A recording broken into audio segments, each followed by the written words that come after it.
صباح الخير. Welcome, مرحبا لكم to the U.S. Embassy. سوف أتكلم باللغة الإنجليزية. So we're so pleased to have the Assistant Secretary for International Organizations at the State Department, Michelle Sisson.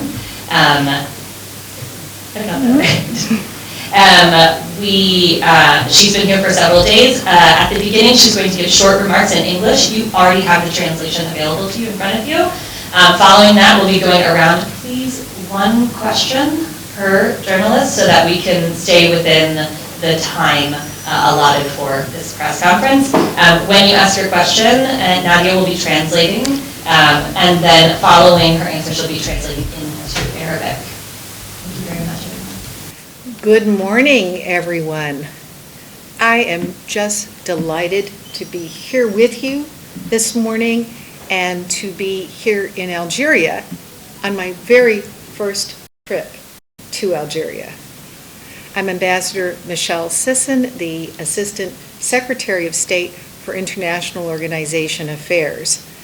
Now, I'd like to start this morning by offering my condolences for the untimely death of 3 Algerian soldiers in a helicopter crash yesterday, and my thoughts and my sympathies go out to their families.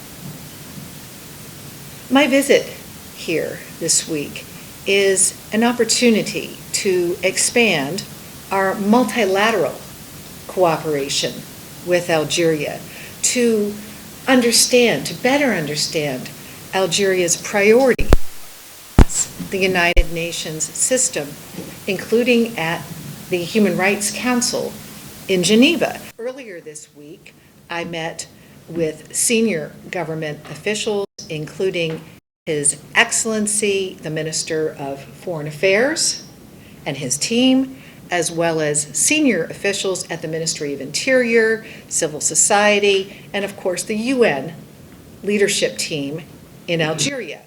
I also met with Algeria's National Human Rights Council, the CNDH. During my meetings, I emphasized the importance of all member states defending the UN Charter and upholding the Universal Declaration of Human Rights. In addition, I discussed our U.S. priorities at the upcoming 52nd session of the UN Human Rights Council in Geneva. And I also conveyed how the United States is strengthening our own U.S. engagement across the UN system to address global challenges, such as global health security, food insecurity, as well as the climate crisis. As the U.S., we remain engaged in the UN Secretary General's Our Common Agenda initiative, which has offered a helpful starting point for discussion that we hope can collectively develop between now and the UN Summit for the Future in 2024. We want to ensure that the United Nations evolves in a way that represents the best interests of all countries so that the UN can help address the shared challenges that none of us as UN member states can solve alone. The UN Charter, and I have a copy with me at all times as the International Organization Assistant Secretary, the UN Charter and the UN system continue to enjoy widespread participation and unique legitimacy. They create the framework that's helped foster shared values and shared purpose, tackle complex and interconnected global challenges, and prevent and mediate conflict. And so it's important that the work and outcomes of key multilateral institutions such as the UN Human Rights Council continue to reflect and reinforce universal human rights, democratic values, and the aspirations and norms that have underpinned the UN system since its founding. Thank you very much again for joining us here at the U.S. Embassy. I have really enjoyed my visit with our wonderful ambassador and her excellent team, and I look forward to your questions.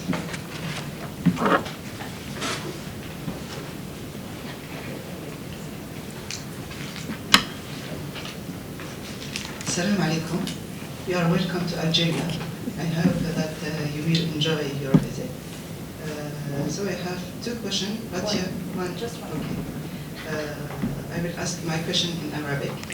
So انتخبت الجزائر في ديسمبر الأخير كعضو بمجلس حقوق الإنسان التابع للأمم المتحدة. في نظركم سيدتي، ما هي الإضافة التي ستقدمها الجزائر في هذا المجال بالنظر إلى دورها ورعايتها للعديد من المبادرات الداعمة لمبادئ وقيم حقوق الإنسان؟ شكرا. Algeria was elected as a member of the Human Rights Council, UN Human Rights Council.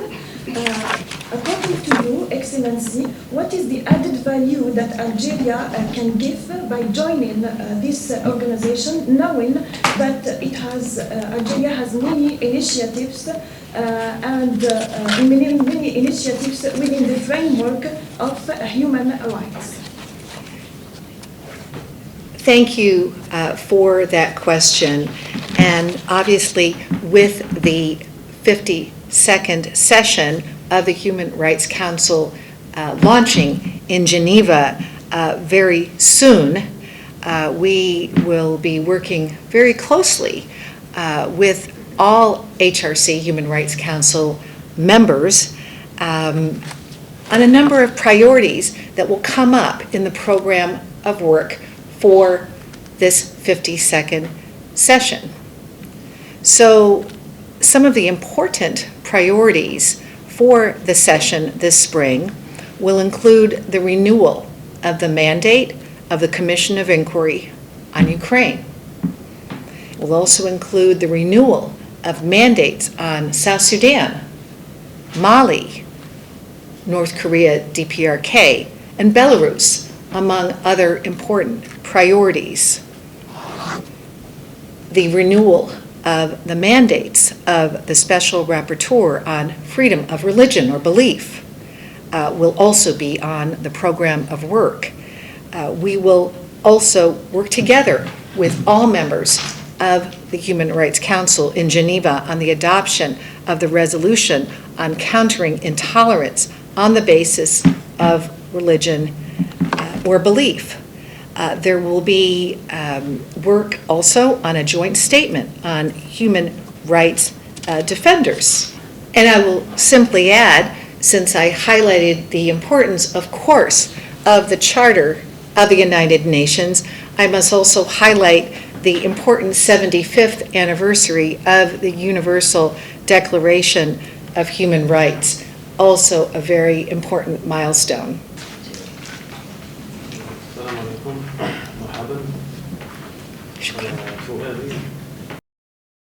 يتعلق بالشأن الدولي. أولا أقدم نفسي محمد الفاتح عثماني، صحفي بجريدة الخبر القسم السياسي.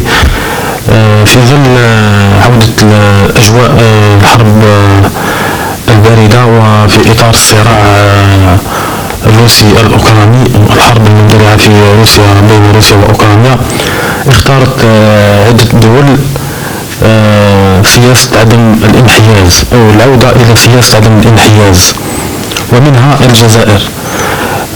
سؤالي: هل تتفهم الولايات المتحدة الأمريكية هذا الموقف، يعني موقف عدم الانحياز التي ذهبت إليه عدة دول؟ شكرا. Thank you for that question. You know, as I mentioned in my opening remarks, we must all work together as member states to make sure that the UN serves the interests of the world's people, including the world's most vulnerable populations who are impacted by conflict or natural disaster or climate change. And as I said, we want to ensure that the UN evolves in a way that represents the best interests of all countries so that the UN can help address the shared challenges that not any one of us as a single country, as a single member state, can solve alone. So we need to continue to work together to identify these shared purposes and to really tackle together these global challenges. And again, these challenges include conflict, the climate crisis, natural disaster. So working together and upholding this precious UN Charter, this is how I see that we will succeed in lifting up the world's most vulnerable people. And I would also like to add that, of course, when we work together within the United Nations system, whether it is in Geneva at the Human Rights Council, whether it's in New York at the General Assembly, or in any of the UN capitals, this is member state to member state, it's government to government. But I should also add that we also in the United States do believe that the role of civil society across the world is incredibly important in shaping each member state's priorities. Civil society engagement, civic engagement, of course, is a key pillar of democracy. Civil society, I would say, speaking for the United States, of course, is a key partner for our government in understanding and serving the needs of our people, and I think that's true around the world. عديد عقون قناة البلاد الجزائرية. السيدة سيسون، أنت في جولة في هذه المنطقة، الجزائر اليوم وغدا ستكونين أو فيما بعد ستكونين في المملكة المغربية. سؤالي يتعلق بقضية الصحراء الغربية. طبعا بحسب بيان وزارة الخارجية الأمريكية أنك ستتباحثين مع المسؤولين دعم ومساعدة الولايات المتحدة الأمريكية لبعثة الأمم المتحدة للاستفتاء حول الصحراء الغربية المينورسو.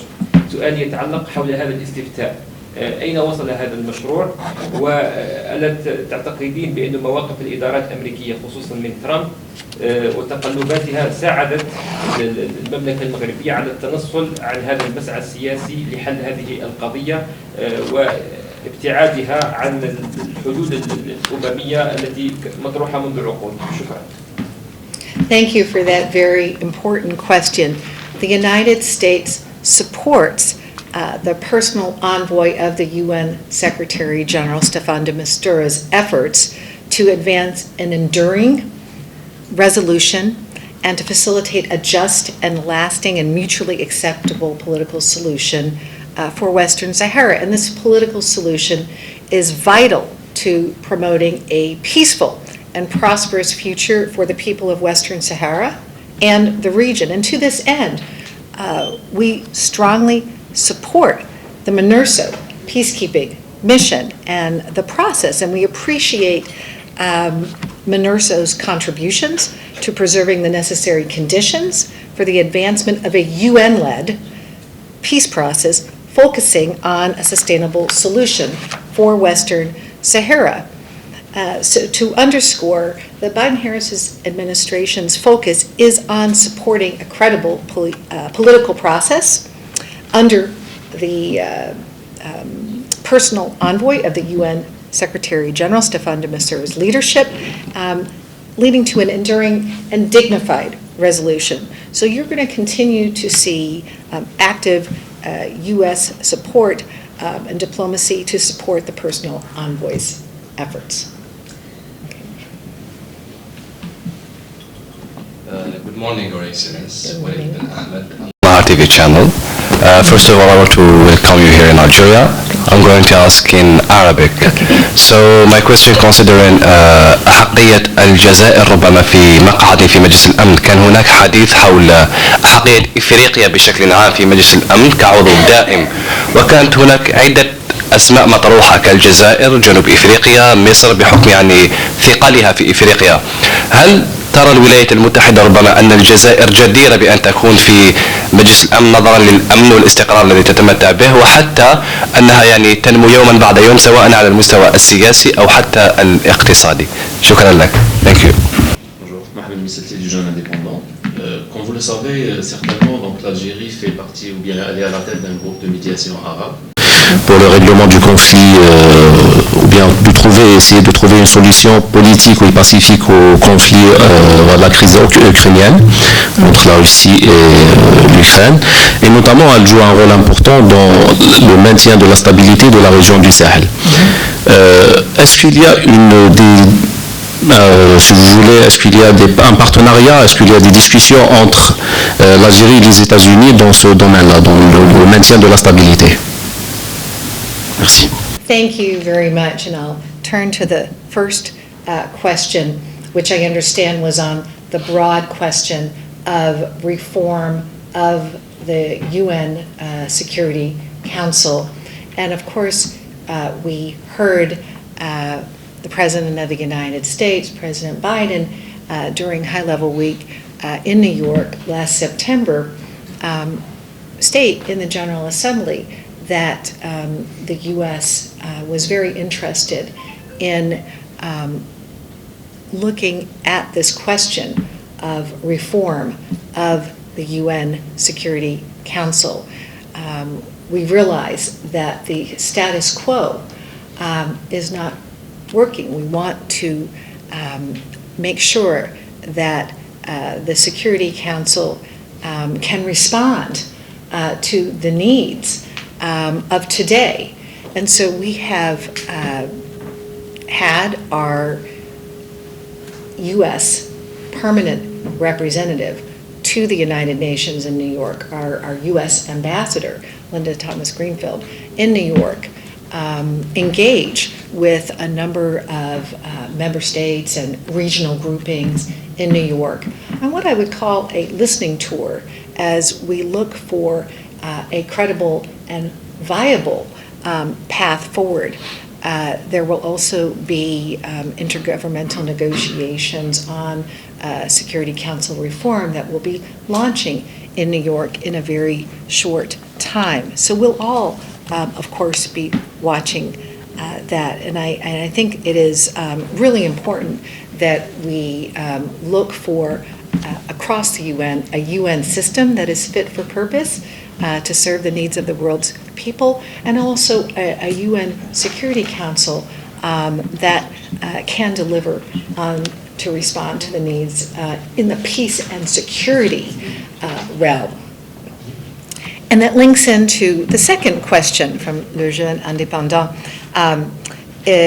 So the question pertained to the important role of mediation and partnership, and you mentioned not only Russia's unjustified invasion of Ukraine, but also the situation in the Sahel. Yes, and I wanted to focus on the strong shared interest that the U.S. and Algeria have in the region's stability. Algeria has played a key role in facilitating regional stability. So here I'm also including these concerns in the Sahel through Algeria's mediation of the 2015 Algiers Peace Accord in Mali.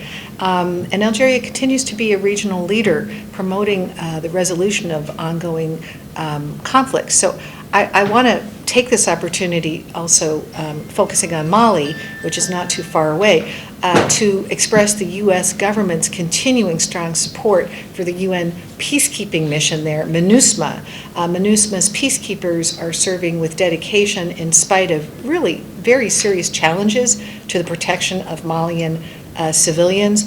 I want to reiterate that for the sake of their own safety and security, this is of the peacekeepers, the UN peacekeepers, but also the viability of this UN peacekeeping mission, because we've been very concerned that UN peacekeepers must be allowed to perform their duties without obstruction. So I could go on for quite some time, because I know that the government of Mali, of course, in looking in this neighborhood, has been, again, very active in playing a key role in facilitating regional stability, and we are grateful for that, and I am grateful that you asked the question so I could focus on Mali this morning as well. Lately about the new Americans' visions of Africa, especially when the President Joe Biden is bringing the African leaders to Washington for seeking for a greater business and building dynamic partnership with Africa. My question is, what role will play Algeria to ensure this strategy and to protect the African people from the terrorist activities in the region? Thank you. Thank you for noting the very important Africa Leaders Summit that took place recently in Washington, D.C., a very important event that brought together leaders from the region and really moved forward on so many priorities, both the bilateral, country by country, but I will say multilateral as well. So I was privileged to take part in the Africa Leaders Summit, meeting with a number of delegations, again, to lift up our mutual priorities, not only at the UN Security Council and the UN General Assembly in New York, and the Human Rights Council and the World Health Organization in Geneva, but also the issues that are so important to us on food insecurity with World Food Program and the Food and Agriculture Organization and the International Fund for Agricultural Development in Rome. So all of those UN and multilateral issues were also very much a part of the conversation at the Africa Leaders Summit at the same time that country by country or sub-region by sub-region, we lifted up the priorities of our guests. And it also gave us the opportunity during the Africa Leaders Summit to discuss some of the UN peacekeeping missions in Africa, MINUSCA in the Central African Republic, MONUSCO in the DRC, Democratic Republic of Congo, MINUSMA in Mali, and special political missions as well, such as UNSMIL in Libya. Excellency, what is your assessment of the situation of human rights in Algeria? And the second question, did you talk with the Algerian officials about the prisoners of opinion? And what was their response? Thank you. And I think I can group those two questions together because the discussion of human rights, especially with Algeria joining the Human Rights Council for this term of 3 years, of course, featured in many of the conversations I've had over the last several days. So as I mentioned, we discussed the importance of the 75th anniversary of the Universal Declaration of Human Rights. We discussed the importance of the visits of UN special rapporteurs when such requests are made. So during the Universal Periodic Review last November, on Algeria in Geneva, this matter of invitation to several UN special rapporteurs and a working group were raised. And so I will say in general that all states should, of course, welcome such missions. And I'll say that the United States, in fact, will be welcoming UN special rapporteurs this year as well. I will also note that we discussed the fact that civil society, including human rights defenders and independent journalists, can be crucial partners of a government as a member state, as a country looks to implement its international human rights commitments for all people. We would underscore that experience has shown that when people are able to exercise their fundamental freedoms of expression, freedom of peaceful assembly and association, freedom of religion or belief, societies are more peaceful and more prosperous. So I do think that as member states who seek election to the Human Rights Council, the U.S. ran and was elected to the Human Rights Council. Algeria ran and was elected to the Human Rights Council. We all have this responsibility to lift up these priorities and lift up the all that is contained in the Universal Declaration of Human Rights. And I'll simply close by saying how much I appreciate the warmth of the welcome that I've had here over the last couple of days in Algiers, and of course by our terrific ambassador and her team. And I really appreciate your having come out this morning. In the United States and around the world, civic engagement and the importance of independent journalism, the importance of independent media. These are key pillars. These are key pillars of democracy, key pillars of civil society.